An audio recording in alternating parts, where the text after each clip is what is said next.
سبيل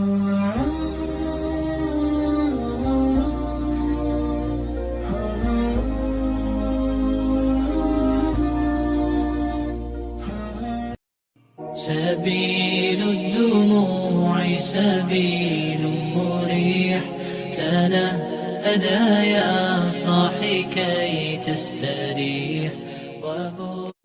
السلام عليكم ورحمة الله وبركاته. الحمد لله رب العالمين حمدا كثيرا طيبا كما أمر. أشهد أن لا إله إلا الله وحده لا شريك له وأشهد أن محمدا عبده ورسوله. اللهم صل وسلم وبارك على نبينا محمد وعلى آله وأصحابه ومن سار على سنته إلى يوم الدين. اللهم إنا نسألك علما نافعا ورزقا طيبا وعملا متقبلا. Ibu-ibu yang dirahmati dan dimuliakan Allah Subhanahu wa Ta'ala, pagi yang penuh berkah di tempat yang mulia ini kita awali dengan bersyukur kepada Allah, memuji Allah Subhanahu wa Ta'ala atas nikmat-nikmat yang telah kita rasakan sampai detik ini. Mudah-mudahan kita benar-benar orang-orang yang senantiasa bersyukur kepada Allah Subhanahu wa Ta'ala, karena Allah mengingatkan wa qalilun min ibadiy syakur, sedikit sekali di antara hamba-Ku yang bersyukur, sedikit sekali di antara hamba-Ku yang bersyukur. Salawat dan salam semoga Allah senantiasa melimpahkan, Allah mencurahkan kepada Nabi kita Rasulullah Sallallahu Alaihi Wasallam. Ibu-ibu yang dirahmati Allah Subhanahu Wa Taala, salah satu problem orang berkeluarga, salah satu masalah orang berumah tangga adalah ketika di dalam keluarga itu ada yang melakukan kesalahan. Karena pada hakikatnya sesungguhnya tidak ada orang yang sempurna.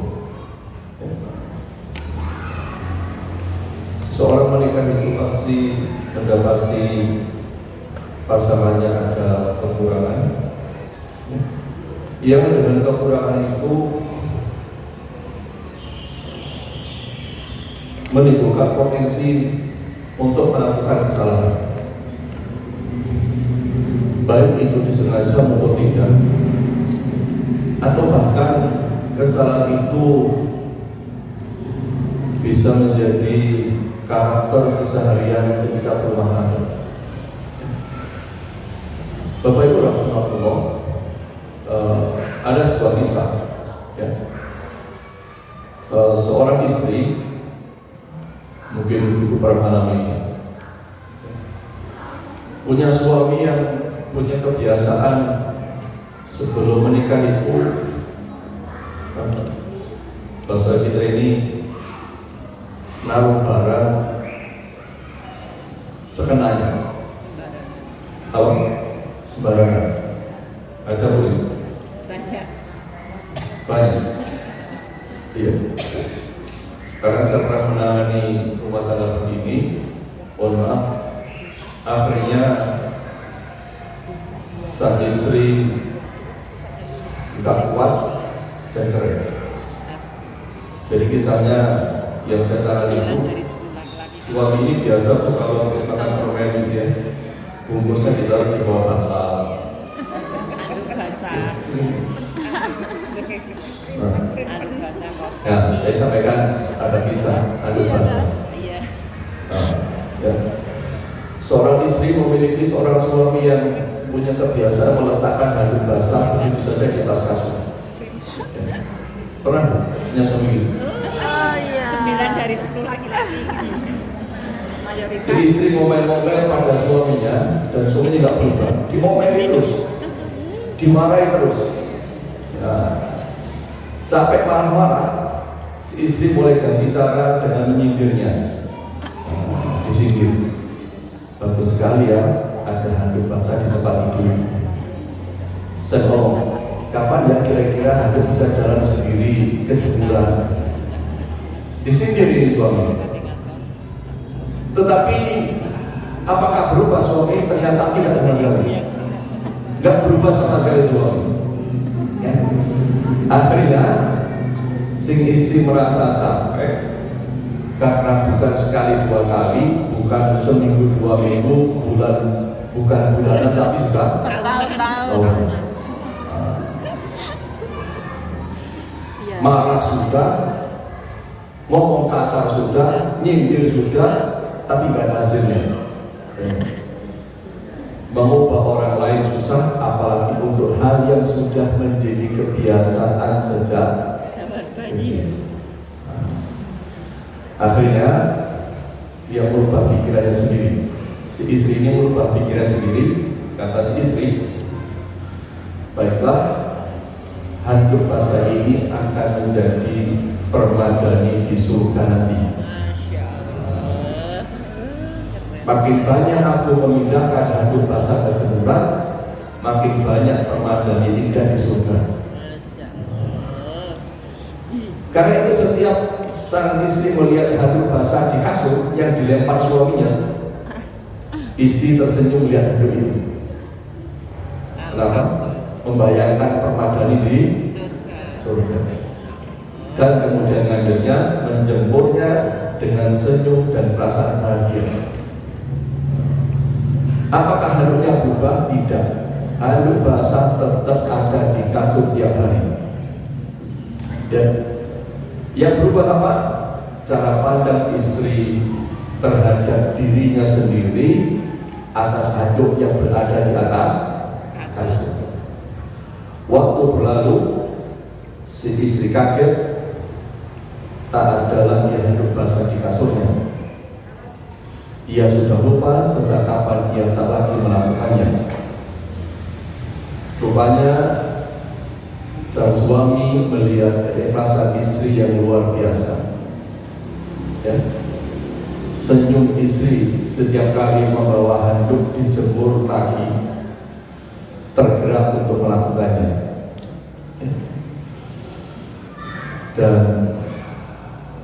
akhirnya Allah memberikan hidayah kepada suami untuk merubah perilakunya tanpa disadari oleh ibu-ibu. Ibu-ibu, kita semua ibu pasti pernah mengalami ini. Makanya ngomong 9 dari 10. Tapi kemarin saya posting di salah satu grup beda cerita ini, ada komentar, kalau ini kisah istri kepada suami, saya istri saya begitu. Jadi kamu benar, ini terjadi pada istri saya. Nah, itu berarti 1 dari 10. Jadi salah satu cerita istrinya kebiasaannya begitu. Kebalik ceritanya. 1 dari 10 itu. Nah, ibu-ibu berarti ya. Jadi kondisi ini sesungguhnya hampir terjadi pada semua rumah tangga dalam bentuk yang bermacam-macam. Ya, dalam bentuk yang macam-macam. Ada suami yang kalau pulang naruh sandal, pokoknya bergerak. Padahal ada tempat untuk sandal. Ada suami kalau naruh baju, ada gantungan baju ada, tapi hanya ditaruh di kursi. Oke, jaket lalu taruh kursi. Gemes ini. Ada seorang suami habis makan ini, ya makan di kadang-kadang makan nggak mesti di ruang makan, kadang-kadang di ruang tengah. Habis makan ditaruh di kursi, nggak dibawa ke sudah di dapur, ada yang naruh dapur, tapi biasa naruh itu nggak rapi. Biasanya kan ada yang naruh ya, tempat sendok sendiri ditumpuk gitu ya. Iya. Ada pokoknya Taruh. ditaruh. Nah, berarti ya. Ada banyak kisah-kisah begini dalam rumah tangga yang kemudian seringkali menimbulkan problem-problem tidak hanya kecil tapi besar. Kenapa? Kalau itu terjadi sekali dua kali, biasanya kita memakluminya. Tapi kalau sudah berulang, dia Habit. menjadi habit, menjadi kebiasaan. Dino-dino yang ngono kuwi. Kadang-kadang ada orang yang hatinya apa? Kesel. Ya. Maka ibu-ibu yang berbahagia, Nggak ngaji yang nggak stres. Iya. Nggak ngerti. orang ketika mau rumah tangga itu, yang dilihat itu selalu baik. Tapi nanti ketika berumah tangga akan nampak sifat-sifat yang di luar dugaan kita. Aslinya. Ya, sifat asli seseorang. Maka jika terjadi masalah-masalah seperti itu, kebiasaan yang tidak benar, ya, kesalahan dalam keluarga kita, salah satu yang penting adalah bagaimana kita menjadi pasangan atau ibu kepada anak-anak kita atau kepada anggota keluarga kita itu punya sifat pemaaf. Ya. Karena kesalahan-kesalahan itu boleh jadi akan terjadi berulang-ulang. Ya. Karena kalau seseorang melakukan kesalahan hari ini, tidak dijamin seminggu lagi tidak akan mengulang lagi. Bahkan boleh jadi sebulan lagi terulang, setahun berikutnya terulang. Kita begitu pernah mengalami yang terjadi 10 tahun lalu terjadi lagi hari ini. Ya. Itu. Maka ibu-ibu berbahagia, khusus keluarga. Kenapa ini menjadi penting? Karena ibu-ibu rahimahullah, kesalahan yang sering kali kita dapatkan itu sesungguhnya kesalahan bukan dari tetangga. Karena dari tetangga itu mungkin kalau kita ketemu tetangga mungkin sepekan sekali. Kalau tetangga salah itu paling sepekan sekali. Kalau dengan teman kita mungkin ketemunya sebulan sekali, maka salah itu sebulan sekali. Tapi kalau dengan keluarga, Iya. sehari 24 jam. Nah itu benar potensi problem itu bisa tiap jam, tiap menit terjadi berulang-ulang. Nah, maka ada beberapa hal ya, agar hati kita, jiwa kita ini mudah memaafkan pasangan kita. Ya. Ibu Radia yang pertama adalah harus menjadi kata kunci kita pertama, bahwa ketika ada kesalahan pasangan kita, Allah Subhanahu wa Ta'ala memerintahkan kita untuk jadi orang pemaaf. Ya, kata kunci pertama ini penting. Ya, ada perintah Allah. Ya, ada perintah Allah bagi kita untuk menjadi orang pemaaf. Ya. Dalam surat Al-A'raf, ya, a'udzubillahi minasyaitonirrajim, khudhil 'afwa wa'mur bil 'urfi wa 'arid 'anil jahilin. Jadilah engkau pemaaf dan suruhlah orang mengerjakan yang ma'ruf, serta berpalinglah daripada orang-orang yang bodoh. Ibu rahimahullah. Ini ayat di dalam Al-Quran. Yang di dalam Al-Quran ini kita seringkali mendengar perintah sholat, lalu kita sholat. Allah suruh kita puasa Ramadan, kita puasa. Allah kita sedekah, infak kita sedekah. Maka demi Allah, saat Allah suruh kita memberi maaf, sebagaimana Allah perintah sholat, Allah perintah puasa, kita harus sami'na wa ata'na. Jadi seorang muslim, adanya perintah Allah, sami'na wa ata'na. Karena ini bagian dari perintah Allah, ini bagian dari tuntunan agama kita. Dan setiap tuntunan agama kita pastilah itu baik. Setiap perintah Allah pasti itu baik. Setiap perintah Allah pasti ada manfaatnya. Ibu rahimahullah. Kenapa kita perlu paham bahwa ini perintah Allah? Karena kadang-kadang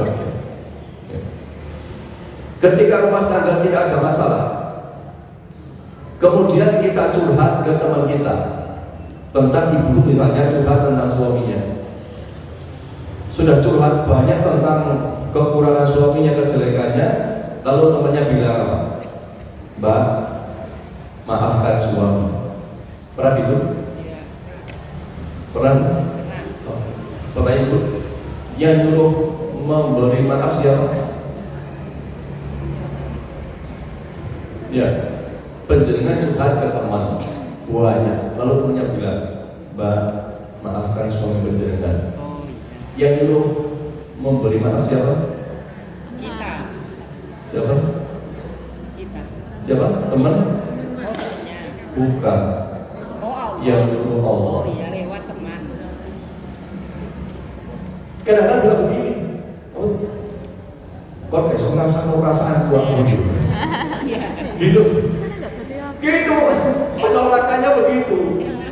Kok enak men, aku sekian tahun, gitu kan? Gitu. Maka ibu-ibu, seulang ya, walaupun dari teman kita, hakikat perintah itu dari Allah. Orang tua kita curhat ngomong dulu sepuluh bojomu. Yang dulu bukan orang tua, tapi Allah. Sehingga tidak ada kita kata-kata wis menderita lama gitu. Tidak begitu. Ya. Karena ini hakikatnya perintah Allah. Apalagi misalnya yang nyuruh memberi maaf itu mertua, orang tuanya suami kita. Ya, apalagi itu bisa jadi semakin berat kita memaafkan karena mengatakan ikut anakmu, ya, karena begitu, ya. Maka ibu-ibu rahimahullah, ketika ada kesalahan rumah tangga termasuk suami kita, boleh jadi anak-anak kita, dan kita diperintahkan memaafkan, sesungguhnya itu perintah Allah. Jangan pernah ngomong, loh enak, kok gak bisa merasakan perasaanku, nah, Jadi aku. ya, Jajal. ya.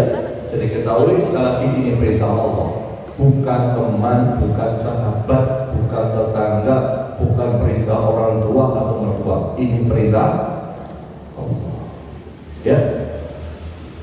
Dan ayat yang lain Allah juga mengatakan, wal yafu wal yasfahu ala tuhibbuna ayyafirallahu lakum wallahu ghafurur rahim. Dan hendaklah mereka memaafkan dan berlapang dada. Apakah kamu tidak ingin bahwa Allah mengampunimu, dan Allah Maha Pengampun lagi Maha Penyayang. Ya, jadi ibu-ibu, jika kita mau memaafkan, salah satu fadilahnya adalah Allah akan mengampuni dosa kita. Ya. Allah akan memaafkan kesalahan kita. Allah akan menutup kesalahan kita. Ya. Karena ibu-ibu rahimahullah, jika suami kita melakukan dosa dengan kesalahannya, sesungguhnya kita pun juga pasti ada dosa. Ya, kita semua ada dosa. dosa, bahkan boleh jadi dosa kita sangat banyak. Dan salah satu jalan agar Allah mengampuni dosa kita adalah memaafkan keluarga kita, ya, memaafkan pasangan hidup kita, anak-anak kita. Ya, sekali lagi berarti Allah katakan untuk kita sami'na wa ata'na. Tidak ada alasan lain untuk kita tidak memaafkan. Tidak mencari-cari alasan apapun untuk kita tidak memaafkan. Karena sekali lagi ketika ada perintah Allah sami'na wa ata'na, ya, dan yakin perintah Allah itu pasti baik, ya. Itu yang pertama. Yang kedua, ya, ada perintah Rasulullah Shallallahu Alaihi Wasallam, ya. Kata beliau Shallallahu Alaihi Wasallam, "Ma naqasat shadaqatun min malik wa ma zadallahu 'abdan bi afwin illa 'izzan wa ma tawadu ahadin illa rafa'ahu Allah." Sedekah tidaklah mengurangi harta, tidaklah menambah kepada seorang hamba sifat pemaaf, melainkan akan semakin membuatnya mulia, ya. Jadi Nabi SAW suruh kita untuk memaafkan, ya. Dan Nabi adalah contoh terbaik, bukan hanya buat seorang lelaki karena Nabi itu seorang suami, tapi perilaku Nabi itu adalah contoh buat semua orang, baik itu lelaki maupun wanita. Ya. Jadi apa yang dilakukan Nabi Shallallahu Alaihi Wasallam ketika beliau memaafkan keluarganya yang salah, saat beliau memaafkan orang lain yang zalim, itu sesungguhnya bukan sebuah contoh buat seorang suami saja, tetapi contoh buat semua umat Islam, buat semua umatnya, buat semua pengikutnya. Maka ibu rahimahullah, ya, pada saya sampaikan di sini, ya, ingat kisah Aisyah. Saya ulang kisah ini, ibu, ya. Ya. Suatu saat bahagia, Aisyah sedang duduk bersama Nabi Shallallahu Alaihi Wasallam. Lalu datang utusan dari istri yang lain membawa makanan buat Nabi di atas nampan. Lalu ketika Nabi sedang berada di rumah Aisyah dan Nabi sedang menerima tamu-tamunya, ya, utusan yang bawa makanan di atas nampan itu ketika sampai di depan Nabi, di depan tamu-tamunya, tiba-tiba nampan itu dipukul sama Aisyah. Bayangkan, ingat, bisa bayangkan, Nabi Shallallahu Alaihi Wasallam sedang terima tamu, ya. Dan tamunya Nabi bukan kelas Pak RT, ya, bukan kelas Pak Camat, tamunya kelas kepala negara. Di depan tamu-tamunya, isinya berlaku begitu kepada beliau, nampel makanan sampai tumpah jatuh ke tanah. Oh, kira-kira kalau dengan begitu kepada suami jangan diapain kira-kira?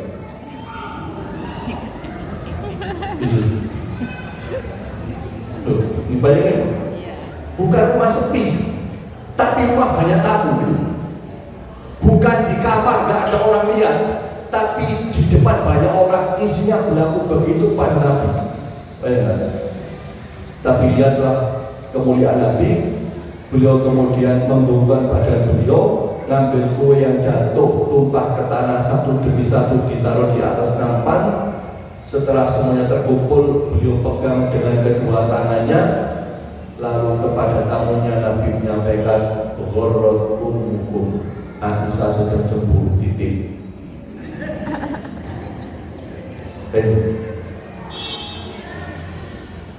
Marah enggak, ngomong kasar enggak, maki-maki Aisyah enggak, nyalahkan Aisyah enggak. Nabi hanya menjelaskan kepada tamu-tamunya bahwa Aisyah sedang cemburu.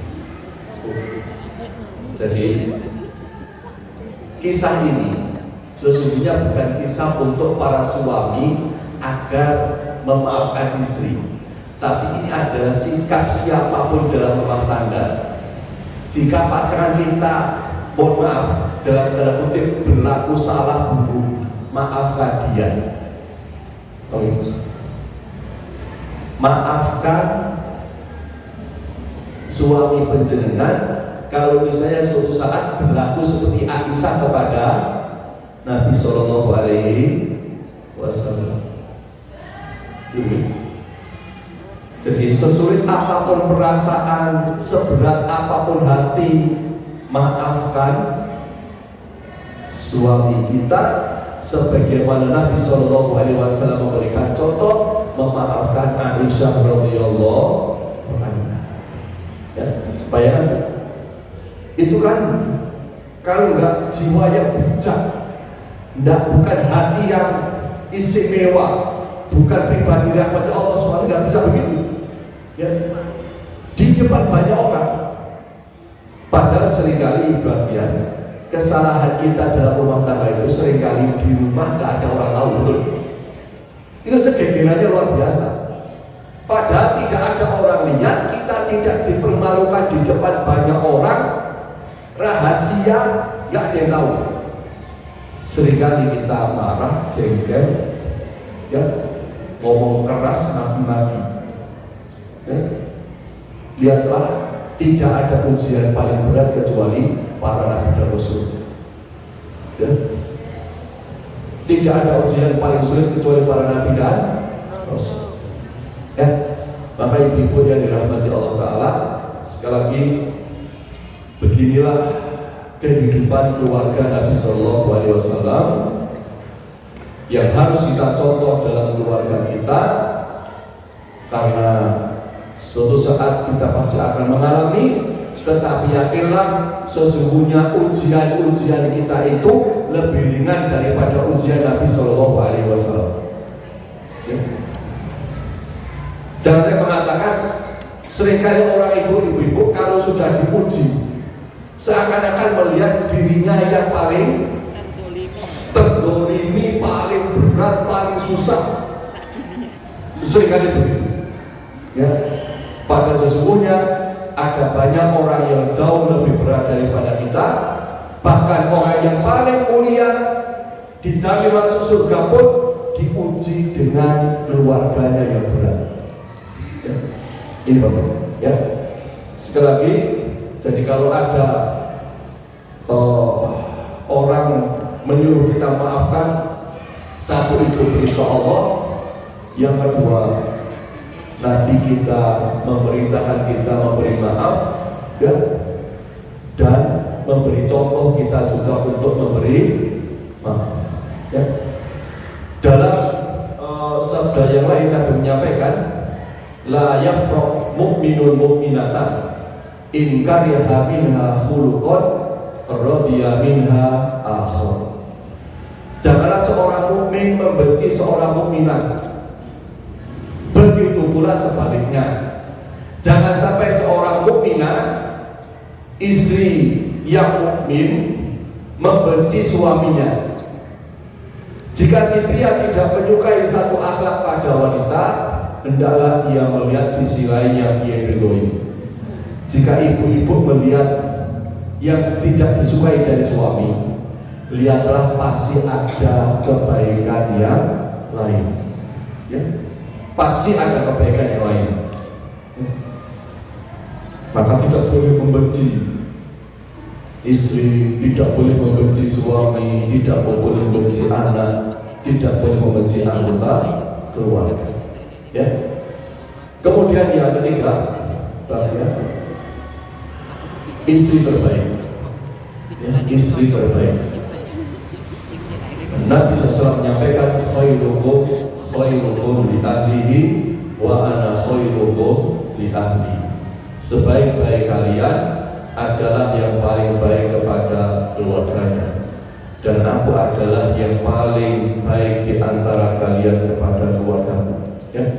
Jadi ibu-ibu rahimahullah, orang terbaik itu saya ulang berkali-kali, berkali-kali, bukan saat dia bergaul dengan tetangga. Ya.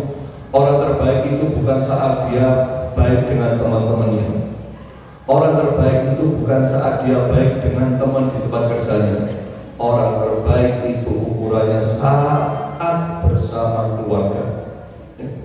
Orang terbaik itu saat dia berada di dalam rumahnya.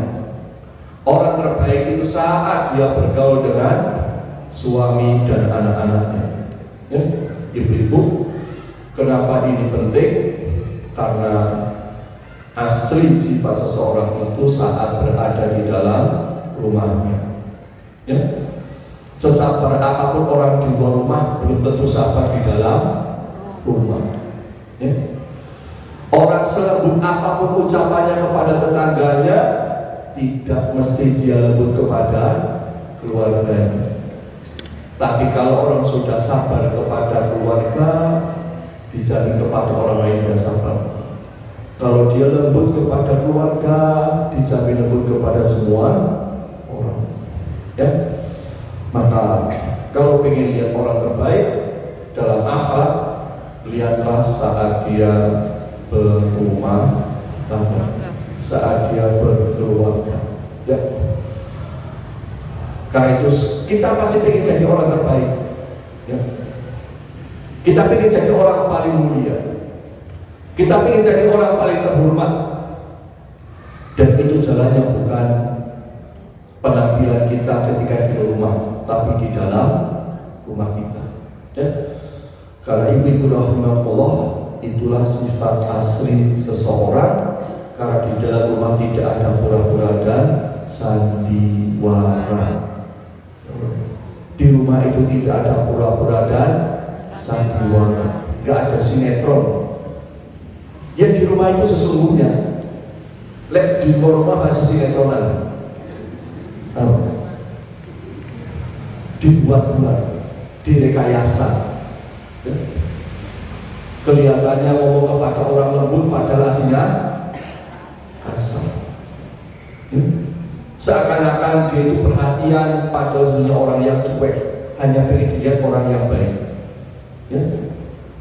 Maka sekali lagi, jadilah orang terbaik, orang termulia, dan itu jalannya dengan berbuat baik kepada keluarga kita.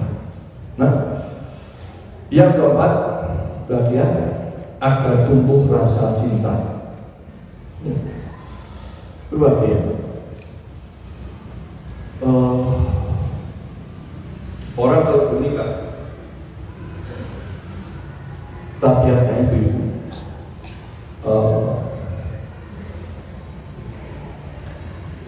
terutama orang yang pacaran, naudzubillah, yang katanya punya rasa cinta. Saya mengatakan, apa modal Anda menikah? Cinta. Tapi rumah tangga tidak cukup bermodal cinta. Isi nggak bisa dikasih makan dengan cinta. Remaja itu begitu, Bu. Yang penting cinta, yang penting senang. Pada rumah tangga bukan soal cinta. Tapi ini fakta bagian. Apa kata anak muda tak ada orang cinta? Misalnya begini, pengen selalu ketemu, pengen telepon, pengen lama-lama video call, ya. Orang cinta gitu, pengen ngobrol yang lama, pengen jalan-jalan bareng, pengen gandengan tangan, berduaan terus pengen berduaan gitu, terus. Tapi nanti kalau sudah rumah tangga, sedang budal kerja. kenapa ketawa, Bu? Kita asli lihat wajah sudah mulai lagi. bahkan kadang-kadang gemes nih, nggak gemes sih, kadang-kadang jengkel kan, dia wajahnya dok gitu. Pada dulu sebelum nikah itu, sampai kemudian di HP-nya itu DP-nya ya calon dan sekarang aku mau tuh siapa yang di HP jalan DP suami jenengan? Gak ada.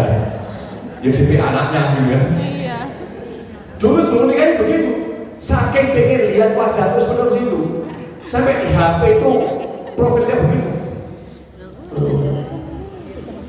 Sebelum nikah ya, kayak rindu pengen tempo terus itu. Bahkan dia video call. Ada waktu rutin ngabari atau minta kabarnya kayak apa. Sudah makan belum? Sok Perhatian. Hati-hati. Bahkan malam sudah tidur ya. Apa lagi? Hati-hati. Pengen gandengan tangan, jalan bareng-bareng gitu ya. Pengen ngobrol lama-lama duduk gitu. Sekarang sudah nikah, ngobrol ada roga. Yuk. Digandeng tangannya risih kadang-kadang gitu ada. Ada play rumah tangga itu, apa kan? Bosok Jawa ini sikur-sikuran turun nih. Oh iya. Sumuk. Ya Allah gitu. Bahkan ada yang namanya debat cerita itu. Saya rumah tangga Pak sudah hampir 3 tahun ini. Saya sama isi pisah kamar. Terus gitu. Yo, pisah kamar. Bukan hanya sikur-sikuran. Sikur-sikuran masih mending sekamar gitu ya. Tapi itu menunjukkan sudah berkurang rasa cinta. Oleh dulu Pak Cewek segemes wis jengkel ini tanda cinta mulai menurun. Ibu, kalau jangan misalnya, apa begini? Jangan di rumah, suami jangan kerja, wis gak ngabari beras sampai suami pulang itu tanda cinta mulai berkurang. Betul. Dulu tanya kabar, pulangnya jam berapa, kan? Beras sekarang gak kabari. Iya. Yo gak pengen ngabari, gak pengen tahu kabarnya kayak apa. Gak pamit, gak ngabarin. Nah, ini tanda cinta mulai menurun berkurang. Luntur. Bahagia. Maka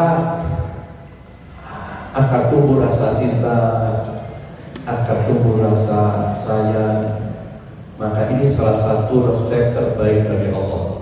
Ya, Allah menyampaikan, wala tastawil hasanatu wala sayyi'ah idfa' billati hiya ahsan. Fa idzal ladzi bainaka wa bainahu adawatun ka'annahu waliyyun hamim. Dan tidaklah sama kebaikan dan kejahatan. Tolaklah kejahatan itu dengan cara yang lebih baik.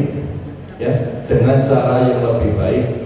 Maka tiba-tiba orang yang antaramu dan antara dia ada permusuhan seolah-olah telah menjadi teman yang sangat setia. Ya. Jadi supaya tumbuh rasa cinta, rasa sayang, ya, maka kalau ada keburukan pasangan kita, kesalahannya jangan balas dendam. Ya, balas dengan yang lebih baik. Ya, kenapa tentu? Nek bojone mulai meneng, ngurusi wedok meneng, ya semakin jauh hati ini muncul suudzon, betul? Muncul buruk sangka. Dan buruk sangka itu kalau dipupuk terus menerus itu semakin berbahaya. Ya, sampai kenapa suruh saya pulang terlambat? Meneng gak ngomong. Kemudian muncul apa? Ojo-ojo yang lain gitu. Jalan-jalan kemana-mana gitu. Ini bahaya. Jadi kalau suaminya pulang dia ya bisa Pak, suaminya pulang dalam kondisi suntuk, digembirakan. Suaminya lagi ada masalah, ditenangkan. Sebagaimana Khadijah ketika Nabi pulang dari Gua Hira dalam kondisi ketakutan, Khadijah lalu apa?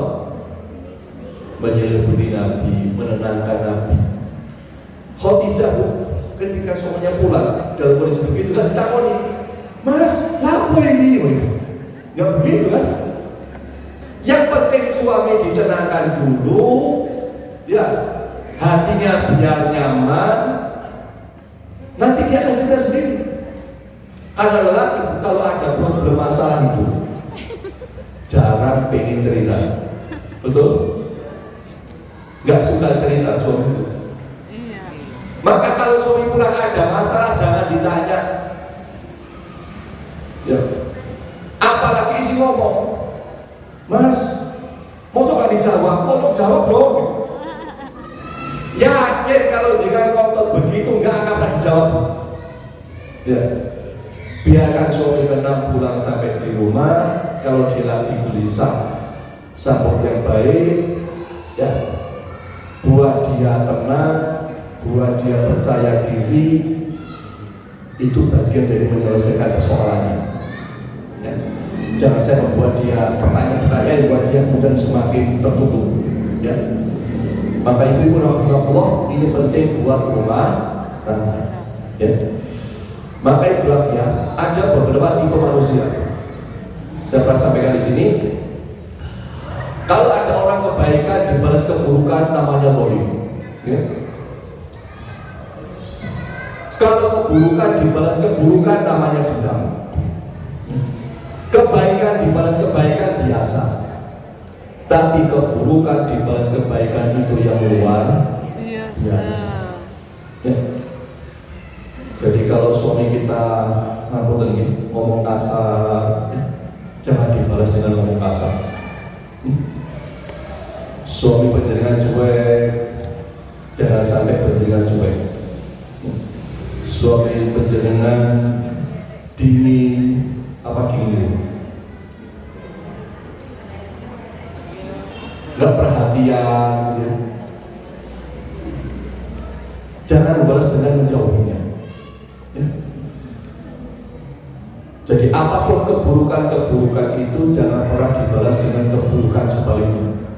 Ya, naudzubillah min dzalik, jangan sampai dibalas sebaliknya. Karena ibu-ibu rahimahullah, rumah tangga itu saya ulang sekali lagi ya. Ada sebuah kaidah bahasa Arab. Kaidah bahasa Arab. Wa ainu ridho an kulli aibin kalila. Kama ana ainu suhti tudiyal masawiyah. Pandangan mata ridho, cinta, maka semuanya akan terlihat baik. Orang itu kalau melihat dengan mata cinta, mata ridho, mata senang, semua kelihatan baik. Tapi kalau pandangan mata benci, semua nampak adalah jelek. Rumah tangga itu kalau kemudian melihat pasangan dengan, mohon maaf ya, pandangan benci, semuanya jelek. Beda dengan remaja yang belum nikah, pandangan matanya pandangan cinta. Bahkan yang jelek kelihatan baik. Sampai ada kisah di Batu, ya, salah seorang kepala desa suatu saat ketemu saya cerita, aduh Pak Arif, ponakan saya perempuan mau nikah dengan si fulan, sudah diingatkan sama keluarganya, Duk, ikut calonmu mabukan, calonmu iku ngomongnya kasar, pacarmu iku boros, pacarmu iku lek utang Enggak dikembangkan. sebenarnya kamu pulang. Oh, dijelas aku bla-bla sama keluarganya. Kata si wanita ini semalam ini, kalau aku nggak nikah dengan itu, mendingan nggak nikah, aku akan nikah. Wajar dulu. Jadi ngancam kepada keluarganya kalau nggak nikah dengan laki itu nikah. Akhirnya orang tuanya diancam begitu, takut, khawatir anaknya meninggal. Kata Pak Petinggi itu, akhirnya dinikah anak-anak ini. Dan ternyata pernikahannya tidak lama, tahun lebih sedikit lalu cerai. Nah, lalu cerai. Maka itu berarti ya, orang kalau lihat dengan mata cinta, ridho, yang jelek pun kelihatan baik. Tapi kalau sudah mata benci, yang baik pun jadi kelihatan jelek. Karena itu lagunya Goblok, tai kucing,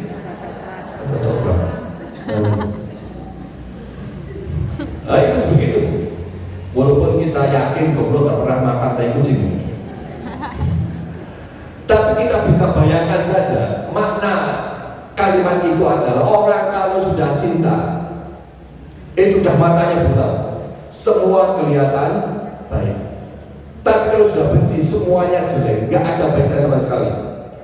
Maka rumah tangga itu hati-hati munculnya mata benci dalam kepala kita ini. Jauhi mata benci dalam diri kita. Kalau udah mata benci semuanya jelek, nggak ada baiknya sama sekali. Dulu sebelum nikah Citone tentang calonnya itu baik semua. Sesudah nikah tentang suaminya ceritanya apa? Jelek semua. Bahkan 10 tahun menikah jelek semua, nggak ada baiknya. 20 tahun menikah jelek semua, nggak ada baiknya. Gitu. Nah itu sangat bahaya dalam rumah tangga. Sekali lagi itu karena pandangan mata saja. Ya. Hakikatnya sama. Suami itu kalau udah benci sama istrinya, sebaik apapun isi jadi jelek. Jadi jelek.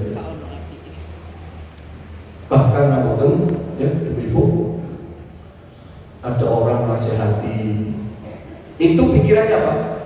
Yedil, gitu. Ada keluarganya misalnya ya, hidup serumah dengan mertua, ya. Mertuanya bantu bersih-bersih rumah, dikira yedil, gitu. Jadi semua jadi kelihatan jelek. Padahal kebaikan kelihatan jelek. Gitu. Dan maka hati-hati, jangan sampai kemudian mata benci itu membuat pikiran kita jadi negatif, jadi buruk tentang apapun yang kita lihat. Ya. Nasihati jadi jelek, mengingatkan jadi pertengkaran, ya. Itu gara-gara benci. Apa itu ya? Kadang-kadang seorang suami nasihati dengan pusat nasihati sama isinya, tapi karena yang nasihati beda, penerimanya beda. Kalau suami nasihati, kadang-kadang suami isi ngomong, lah kamu sendiri begitu gitu. Itu yang muncul. Kenapa? Karena kebencian, karena gak suka, karena suudon, karena pikiran yang jelek tentang pasangan hidup kita. Ya. Maka jaga diri kita dari hal-hal yang buruk seperti itu. Dan ibu rahimahullah, memaafkan memang tidak bisa merubah masa lalu dia. Kesalahan tidak bisa dirubah dengan memaafkan dia. Kekeliruan tidak bisa dirubah yang terjadi dengan memaafkan dia. Tapi yakinlah, memaafkan itu akan mencerahkan masa depan. Ya, memaafkan itu akan mencerahkan masa depan. Ya, ibu rahimahullah. Orang seringkali fokusnya pada masa lalu yang telah terjadi dengan berbagai macam keburukannya, tapi lupa tentang masa depan yang harus dilalui. Ya, berarti ya. Contoh ya. Suami kita pernah memecahkan piring. Memaafkan tidak bisa membuat piring jadi utuh, tapi memaafkan membuat hari-hari berikutnya lebih bahagia. Gelas pecah, ya nggak bisa utuh lagi. Ya. Kadang-kadang suami kita pernah masak tempe gosong, pernah. Dan bisa memaafkan itu merubah tempe jadi utuh kembali, nggak bisa. ya sudah takdirnya memang kosong. Tapi memaafkan membuat hari-hari ke depan jauh lebih indah. Ya, karena rumah tangga itu, keluarga itu tidak selalu soal salah benar.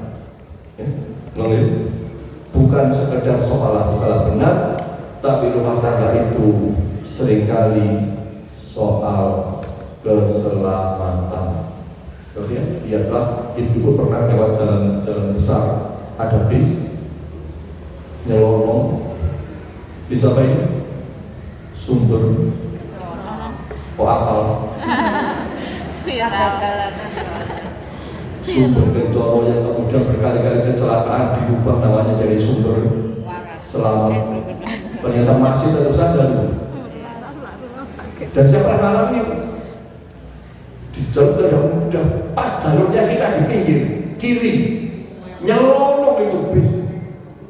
Bayangkan, mohon maaf, kalau kita kekeh saya benar sudah di jalur kiri, jangan ditabrak, mati. Gimana caranya? Minggir dikit ke trotoar, yang penting selamat. Gitu. Atau boleh jadi kamu ya, bukan hanya minggir trotoar, kadang-kadang sampai ke cebul selokan. Yang penting selamat. Rumah tangga itu begitu, tidak selalu soal kalah menang, bukan soal ego kita, bukan soal kita dianggap saya benar, pendapat saya benar, suami saya salah, suami saya keliru, saya punya dalilnya, tidak begitu. Ya, rumah tangga itu soal mengalah. Ya, apalagi kalau sudah di jalan ada kerbau.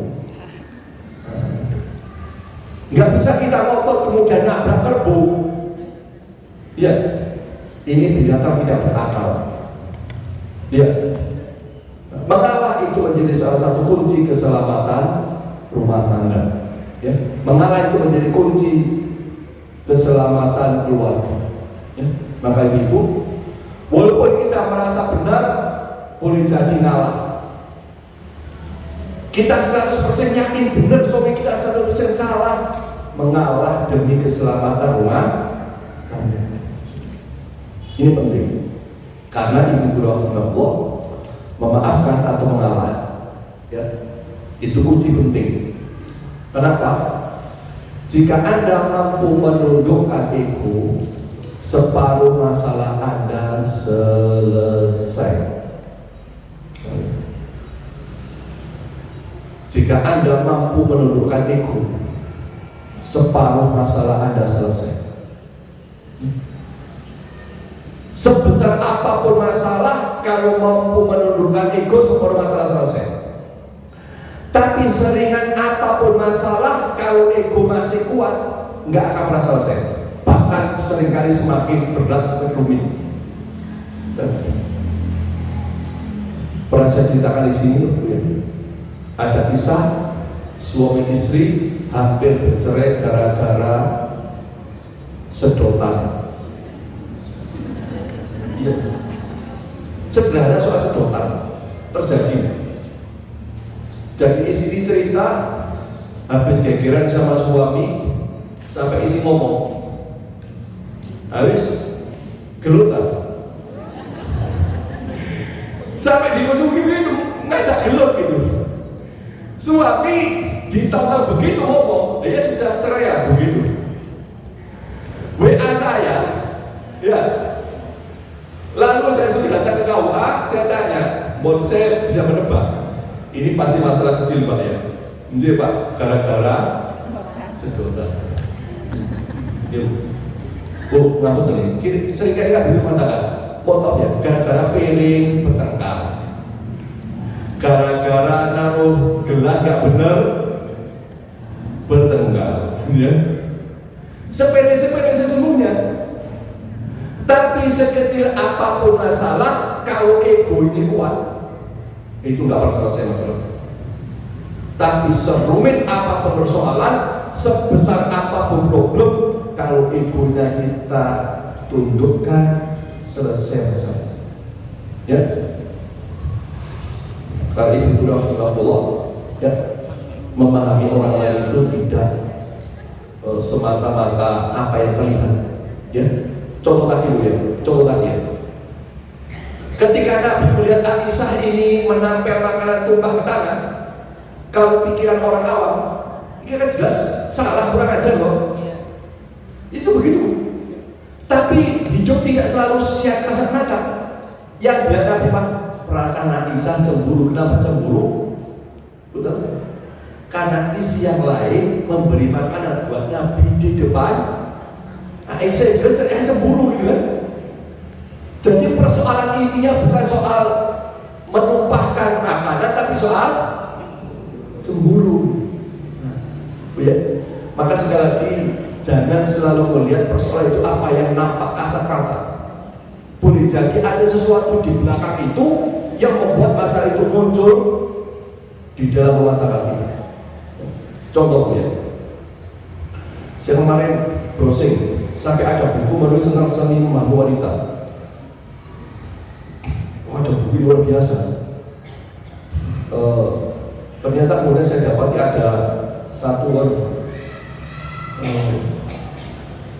kisah kemarin yang cukup buat saya kaget. Apa itu? Ada istri bosan suami terlalu baik dan pemaaf, isi ajukan gugat cerai. Berbayang. Saya ingin suaminya mau berdebat, kan aneh kan? Bayangkan, bosan suami terlalu baik dan pemaaf, isi ajukan gugat cerai. Saya ingin suami yang mau berdebat, aneh kan? Gini. Kadang-kadang sangat aneh gitu.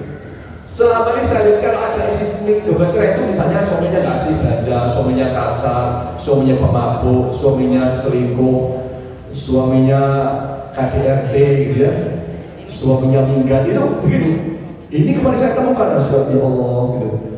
Ada istri ingin suami yang suka diajak debat. Ini bukan ILC ini, kan begitu. Ini rumah tangga, ini keluarga, kan begitu. Jadi kadang-kadang nggak masuk akal. Maka kita harus menyelami apa sesungguhnya di balik problem itu. Apa sesungguhnya di balik masalah itu? Seperti tadi saya kisahkan, Aisyah memukul makanan bukan soal memukulnya, tapi di belakang itu ada perasaan cemburu. Maka ibu, kalau suami istri dengan lagi misalnya mau kawin lagi marah, jengkel, maki-maki, jangan dilihat makiannya, jangan dilihat kasar omongannya. Mungkin ada sesuatu di balik itu yang membuat suami jadi marah-marah. Ada di balik itu. Mungkin ada masalah di kantor yang berat, masalah di rumah kecil, masalah kantor terbawa. Ya, boleh jadi. Karena dulu suami itu berat. Di kantor kadang-kadang ditekan oleh atasan, difitnah sama teman, ya ada banyak problem. Di jalan kadang-kadang sepeda motoran dimaki, di jalan, ya macam-macam. Jadi ini pentingnya kita belajar memahami problem-problem dengan sangat baik. Ya, itu ya. Kemudian yang kelima, bidadari surga. Nah, berarti ibu-ibu, saya sampaikan nanti suami ibu-ibu di surga ada dapat bidadari banyak. Cemburu nggak sih? Tidak. Karena kita kan pemimpinnya. Ratunya masih ada yang gak rela. Ngaji nggak mesti cemburu. kita ratunya bidadari. Kalau ngaji tahu. Ya. Dulu cemburu sekarang enggak. Ibu, ini penting ya. Kalau di dunia saya paham lah, ibu-ibu tidak ingin suaminya nikah lagi, ya. Tapi di surga, ibu-ibu suami kita akan mendapatkan bidadari surga. Ibu-ibu tahu bidadari surga itu, yang Allah ciptakan di surga itu cantiknya luar biasa, sampai disebutkan Nabi itu sum-sum tulangnya bisa kelihatan dari pakaian yang kainnya berlapis 70. ya. Yang ini ya. Sangat luar biasa nih. Nggak bisa bayangkan cantiknya kayak apa. Itu berarti ya. Ibu tahu tempat tinggal bidadari surga di mana? Di surga itu di mana? Tahu? Dipan-dipan tuh. Di mana? Dipan-dipan. Di mana? Dipan. Di mana? Ya di dipan-dipan. Surat Ar-Rahman. Hurun maksuratun fil khiyam. Tahu khiyam? Khaymah. Tahu khaymah? Kemah. Tahu kemah? Apa kemah itu? Tenda. Nah, jadi kemah itu asalnya dari bahasa Arab. Khaymah. Jadi bahasa kemah. Bidadari surga itu tempatnya di kemah-kemah di surga. Tapi jangan bayangkan kemahnya kayak tendanya pramuka. Bukan kayak tendanya pramuka, di tenda-tenda, jadi tenda-tenda di surga. Itu tempatnya bidadari surga yang Allah ciptakan di surga. Tapi itu ada bidadari surga yang berasal dari dunia. Dan itu kata Nabi lebih mulia daripada bidadari yang Allah ciptakan di surga. Dan siapa itu? Istri-istri yang solehah. Dan tempatnya di mana? Bidadari surga berasal dari dunia, di istana. Oh bedanya? Jadi bidadari surga dari dunia tempatnya di istana. Bidadari surga yang Allah ciptakan di surga tempatnya di mana? Di tenda. Pilih mana tenda apa istana? Istana. Jadi yang melayani di istana siapa? Bidadari di tenda. Yang tinggal di kemah-kemah itu gitu. Ah gitu. Jadi jenengan kalau jadi wanita solehah akan dilayani bidadari yang tinggal di kemah-kemah. Karena jenengan akan tinggal di istana. Gitu. Jadi bayangkan ya Allah, aku dilayani kok. Ya, kayak ratu di kerajaan gitu kan. Tapi ada raja, ada ratu, ya. Ada daya-daya gitu kan. Dilayani, dimuliakan gitu kan. Maka tidak ada cemburu. Penduduk surga itu nggak ada. Tapi syaratnya ibu ada hadisnya ini. Kalau pengen tinggal di istana, dilayani bidadari yang tinggal di kemah-kemah di syaratnya. Nabi sebutkan dalam hadisnya, maukah kalian aku beritahu tentang istri-istri kalian di dalam surga? Mereka menjawab, tentu saja wahai Rasulullah. Nabi SAW menjawab, wanita yang penyayang lagi subur apabila ia marah atau diperlakukan buruk atau suaminya marah kepadanya, ia berkata, ini tanganku di atas tanganmu, mataku tidak akan bisa terpejam hingga engkau itu. Tahu maksudnya? Yang marah siapa? Siapa? Suami. Yang minta maaf? Istri. Yang boleh? Suami. Yang minta maaf? Istri. Yang kurang ajar? Suami. Yang minta maaf? Istri. Bisa tidak? Sakit ini? Belum. Loh, terima ini? Enggak ya? Enggak kok. Ya, syaratnya di situ. Oke, habis ini bisa mungkin pulang ya? Semuanya marah-marah, yang minta maaf? Istrinya. Kamu suami? Sementara masih suami. Yang marah, yang minta maaf. Yang dolim suami, yang minta maaf? Istri. Ya. Jangan bilang, lah kok enak? Nanti mau tebus begitu kalimatnya, lah kok enak? Gitu. Mohon maaf Bu. Bu, ini seringkali terjadi ya. Ngapa ya. Suami, mohon maaf ya. Mohon maaf, suaminya salah, keliru, dolim, kurang ajar, greget, jengkel, gatel mati. Bojo ini kalau minta maaf tuh, lah kok enak? Pertanyaannya apa? Kalau ini yang boleh, ini yang meminta maaf, siapa yang enak? Siapa yang enak? Yang minta maaf, bukan ini. Ya, yang enak siapa? Yang minta maaf, yang ngalah, yang hatinya legowo, tidak? Yang hatinya lapang, tidak? Yang jiwanya bersih itu yang enak, bukan yang dolim, bukan yang kurang ajar, bukan yang melakukan dosa, tapi yang minta. Jadi saya bilang, nah kok enak? Seakan-akan yang mendapat keuntungan suami tidak, yang untung siapa? Istri. Mau untung apa rugi? Untuk Karena itu maafkan suami, nggih. Insya Allah kok angel ya. perlu latihan. Iya, ya. Jadi sudah maafkan suami ya, maafkan suami. Oke.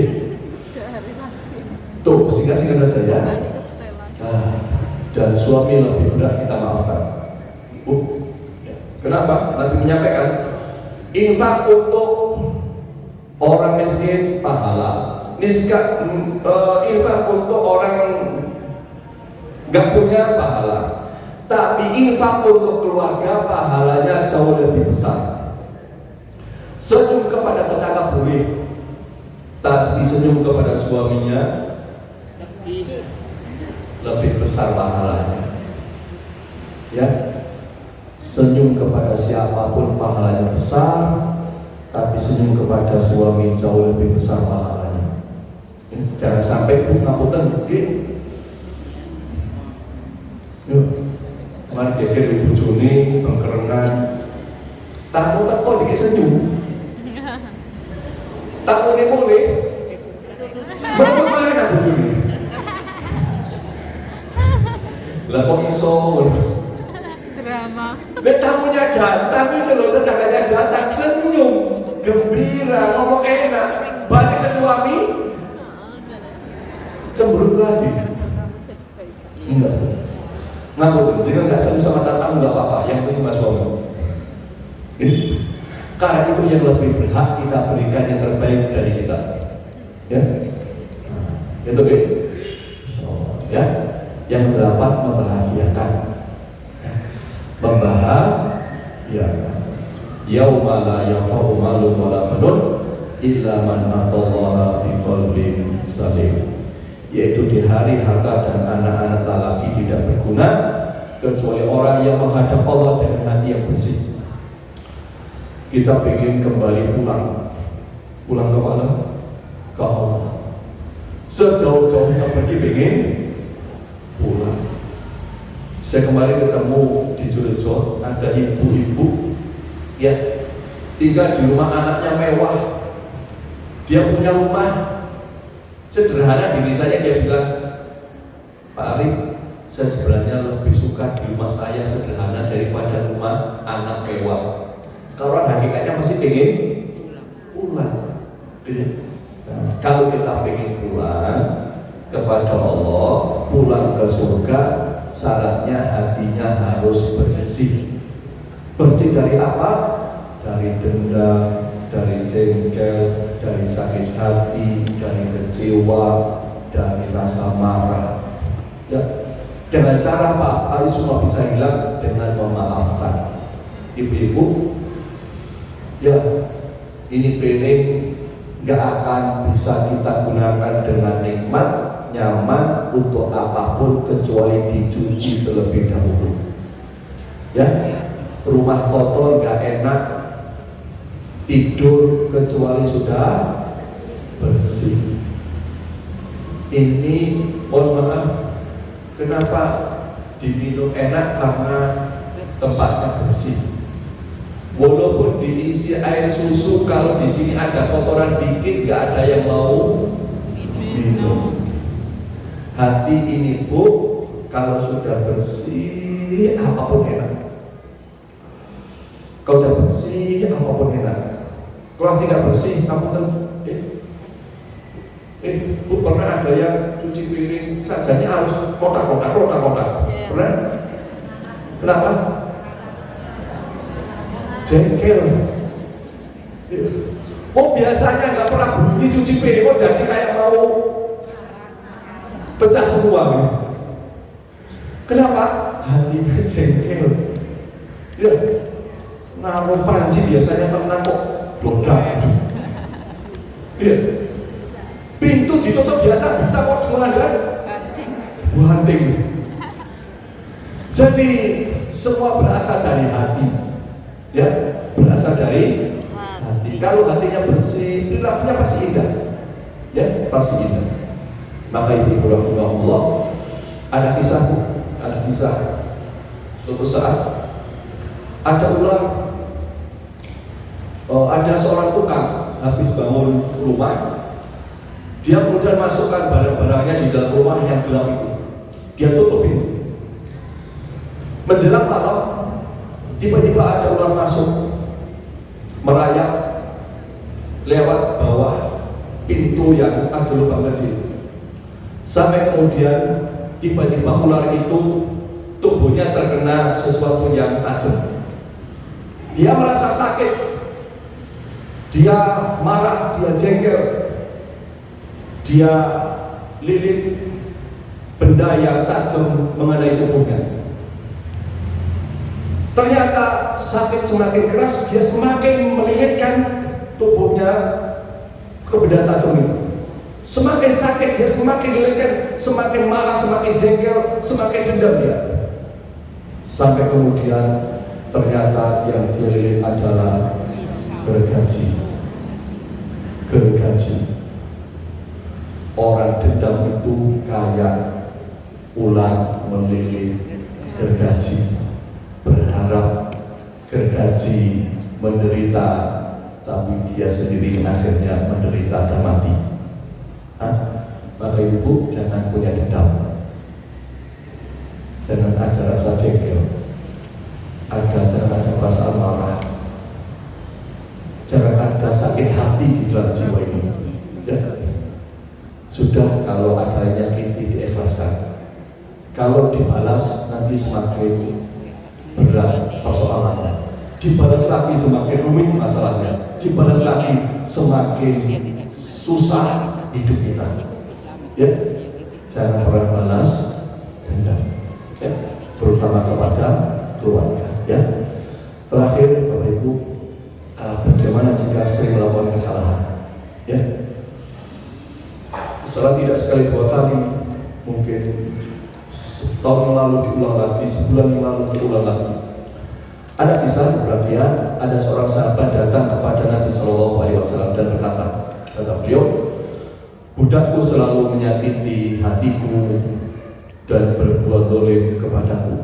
Apa boleh aku memukulnya? Budak itu ngapunten, kayak ini bisa diperjualbelikan, betul? Budak itu mohon maaf, hina, bisa diapa-apain oleh majikannya. Budak itu kurang ajar, zalim, menyakiti. Mengatakan kepada dia, bolehkah aku memukul budakku? Budak ini bolehkah aku pukul dia? Aku hukum dia. Apa yang mengatakan kepadanya, ta'fu anhu kulla yawmin sab'ina marrah. Maafkan dia 70 kali dalam sehari. 70 kali dalam sehari. Suami kita, anak-anak kita jauh lebih mulia daripada budak. Lebih mulia daripada budak. Ya.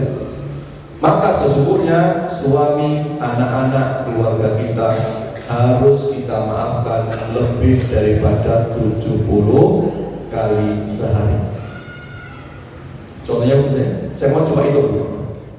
Kalau misalnya ibu, kita tidur jam 9 malam, bangun jam 4, setelah pagi, pergi ke masjid, pulang jam 5. Jadi waktu tidur tidak ada salah. Kesalahannya kira-kira mulai jam 5 sampai jam 9 malam. Itu tak hitung kira-kira yang 15 menit salah. Bayangkan Bu, jam 5.15 memecahkan piring.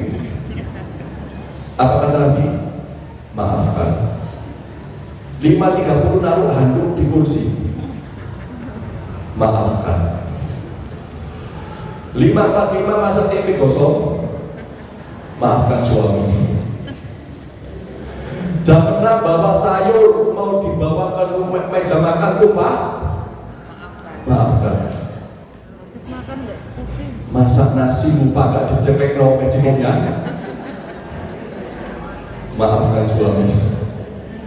Ya. Oh, mau berangkat jenengan, suami nyetrika ternyata terbakar. Maafkan suami. Ya. Membuang sampah sembarangan, maafkan suami. Ya. Akhirnya gelas pecah, maafkan suami. Ibu-ibu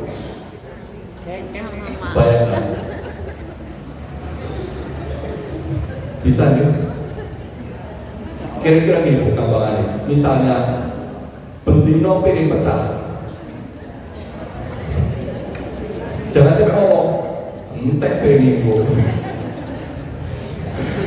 Ya. Jadi maafkan walaupun sehari 70 kali. Dan saya yakin tidak ada di antara kita suami kita 70 kali sehari. Wes apa sih sedino ping 10. Ya.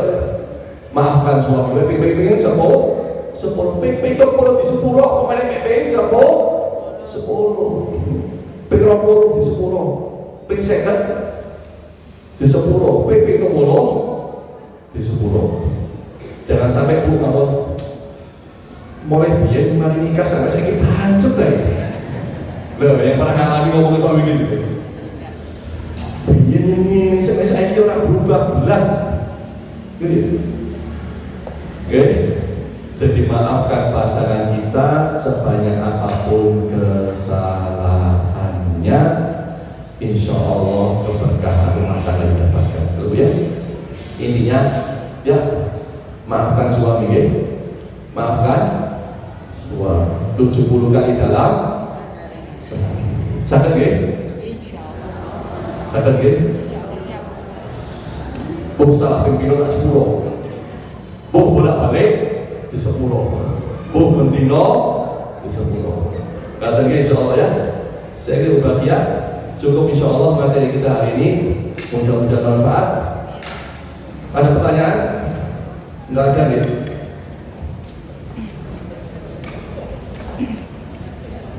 Insya Allah cukup bahagia ya. Intinya satu ya, memaafkan suami ya. Insya Allah kita akan menempati istana di surga ya. Kita akan dilayani oleh bidadari surga insya Allah ya. Saya kira itu perhatian materi kita kali ini. Dan terakhir ya, mari kita tutup dengan doa kepada Allah ya. Memohon kepada Allah Subhanahu wa taala, mudah-mudahan doa kita di majelis yang berkah ini menjadi doa yang diijabah Allah Subhanahu wa taala. Bismillahirrahmanirrahim. Allahumma shalli wa sallim wa barik ala nabiyyina Muhammadin walhamdulillahi rabbil alamin.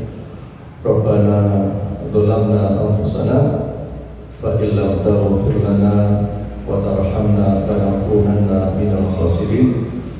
Ya Allah, ampuni dosa kami selama ini ya Allah, khususnya dosa kami kepada keluarga kami, kesalahan kami kepada pasangan hidup kami, kesalahan kami kepada anak-anak kami. Ya Allah, ampuni kami yang pernah ngomong kasar kepada suami anak-anak kami. Ya Allah, ampuni dosa kami yang pernah punya rasa jengkel kepada suami, anak-anak dan keluarga kami. Ya Allah, ya Allah, maafkan tangan ini yang pernah berbuat zalim kepada keluarga kami. Ya Allah, ampuni semua dosa kesalahan yang pernah kami lakukan. Ya Allah, karena tidak ada yang bisa mengampuni kecuali Allah. Ya Allah, Allahumma alif baina qulubina wa aslih dzata bainina. Ya Allah, lembutkan hati kami, Ya Allah, satukan hati dalam keluarga kami, tumbuhkan rasa cinta kami kepada keluarga kami, tumbuhkan rasa sayang kami kepada keluarga kami, dan perbaiki hubungan di antara keluarga kami, ya Allah. Jauhkan kami dari rasa benci, ya Allah. Bersihkan hati kami dari rasa jengkel, ya Allah. Selamatkan hati kami dari rasa marah, ya Allah. Jadikan kami yang bisa bersyukur kepada semua nikmat-Mu, ya Allah. Jadikan kami bisa bersabar atas semua ujian-ujian kami, ya Allah. Jadikan kami mudah memaafkan keluarga kami, memaafkan suami kami, memaafkan anak-anak kami, memaafkan semua orang yang pernah zalim kepada kami, ya Allah. Ya Allah, bersihkan hati kami dari semua penyakitnya, ya Allah. Bersihkan hati kami dari semua penyakitnya, ya Allah, agar kami bisa kembali kepadamu dengan hati yang bersih, selamat, ya Allah.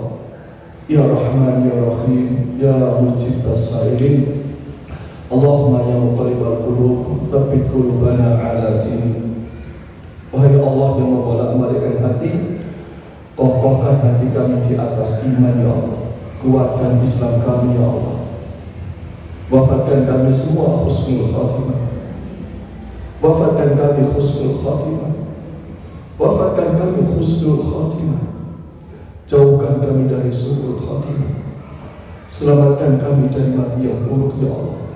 Rabbana atina fid dunya hasanah wa fil akhirati hasanah wa qina adzabannar.